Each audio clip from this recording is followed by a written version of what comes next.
નમસ્કાર મિત્રો, સ્વાગત છે તમારું અમારી YouTube channel Gujarat jobs and ન્યૂઝમાં। મિત્રો, સરકારી કર્મચારીઓના પગાર વધારા અને ભથ્થા વધારાને લઈને સારા સમાચાર સામે આવ્યા છે। બે મહત્વની માંગણીઓ માટે સમિતિની રચના કરવામાં આવી રહી છે।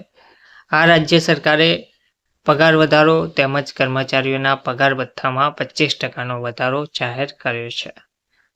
વિગતવાર જોઈએ તો પ્રાથમિક કૃષિ ધિરાણ સરકારી મંડળીના સંચાલકો અને કર્મચારીઓની 6 વર્ષ જૂની માંગ 24 કલાકમાં પૂરી થઈ ગઈ હતી। તેમજ સરકારી કર્મચારીઓ માટેની 2018 પછી પ્રથમ વખત મંડળીઓના લગભગ હજારો કર્મચારીઓના પગાર અને ભથ્થામાં 25%નો વધારો કરવામાં આવ્યો હતો। આ સાથે જ કર્મચારીઓએ પણ જે હડતાલ ચાલી રહી હતી તેનો અંત લાવ્યા હતા, તેમજ સમિતિઓના સંચાલકો અને કર્મચારીઓની હડતાલનો અંત આવી ગયો છે। તો 6 વર્ષથી જે પેન્ડિંગ સમિતિના કર્મચારીઓની પગાર વધારાની માંગ હતી તે સરકારી મંડળીના રજિસ્ટ્રાર દ્વારા 24 કલાકમાં પૂરી કરવામાં આવી હતી અને સમિતિના કર્મચારીઓના પગાર અને ભથ્થામાં 25%નો વધારો કરવામાં આવ્યો હતો। અન્ય બે માંગણીઓ અંગે સરકાર કક્ષાએ આંતરવિભાગીય સમિતિની રચના કરીને યોગ્ય કાર્યવાહી કરવામાં આવી રહી છે। આ પહેલા વર્ષ 2018માં વધારો કરવામાં આવ્યો હતો। સમિતિના કર્મચારીઓના પગાર અને ભથ્થામાં 25%નો વધારો કર્યો છે। મુખ્યમંત્રીની સૂચનાના પાલનમાં સરકારી મંડળીના કર્મચારી સેવા નિયમોમાં સુધારા માટેના આદેશો સરકારી વિભાગના કમિશનર દ્વારા 11 નવેમ્બર 2024ના રોજ બહાર પાડવામાં આવ્યા હતા, જેમાં સમિતિના કર્મચારીઓના પગાર અને ભથ્થામાં 25%ના વધારાને મંજૂરી આપવામાં આવી છે।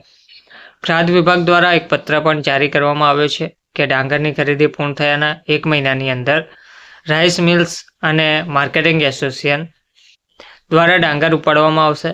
આ પછી ડાંગર ખરીદ કેન્દ્રોમાં બાકી રહે તો ત્યારબાદ સરકારી મંડળીઓ ડાંગરને સુકવવા માટે જમીન આપવા અંગેની દરખાસ્ત ખાદ્ય વિભાગ દ્વારા નાણાં વિભાગને મોકલવામાં આવશે। તે સિવાય અન્ય જે બે માંગણીઓ હતી તેને પણ ધ્યાનમાં લેવામાં આવી હતી। કર્મચારીઓની અન્ય માંગણીઓના નિરાકરણમાં સંબંધમાં ખાદ્ય વિભાગ, નાણાં વિભાગ, કૃષિ વિભાગ, સરકારી વિભાગ અને માર્કેટિંગ યુનિયનનો સમાવેશ કરતી આંતરવિભાગીય સમિતિની રચના કરવામાં આવી છે, જે કર્મચારી સંઘની માંગણીઓ પર વિચારણા કરશે અને દરખાસ્ત મોકલશે। ઉકેલ માટે સરકારને આ સાથે તમામ કર્મચારીઓ પોતપોતાની સમિતિઓમાં કામ પર પાછા ફર્યા છે અને 14 નવેમ્બર 2024થી શરૂ થતી ડાંગરની ખરીદી માટે યોગ્ય વ્યવસ્થા પણ કરવામાં આવશે। તો ડાંગરની ખરીદી દરમિયાન કર્મચારીઓએ એવી પણ ખાતરી આપી છે કે ડાંગરની ખરીદી દરમિયાન ખેડૂતોને કોઈ પણ પ્રકારની સમસ્યાનો સામનો કરવો પડશે નહીં અને 13 નવેમ્બર 2024 સુધીમાં ડાંગર ખરીદ કેન્દ્રોમાં તમામ જરૂરી તૈયારીઓ પણ પૂર્ણ કરી લેવામાં આવશે। સરકારી કમિશનર અને સરકારી મંડળીના રજિસ્ટ્રાર દ્વારા તમામ વિભાગીય કર્મચારીઓ અને અધિકારીઓને ડાંગરની ખરીદી સરળતાથી અને પારદર્શિતા સાથે કરવા સૂચના પણ આપી દીધી છે।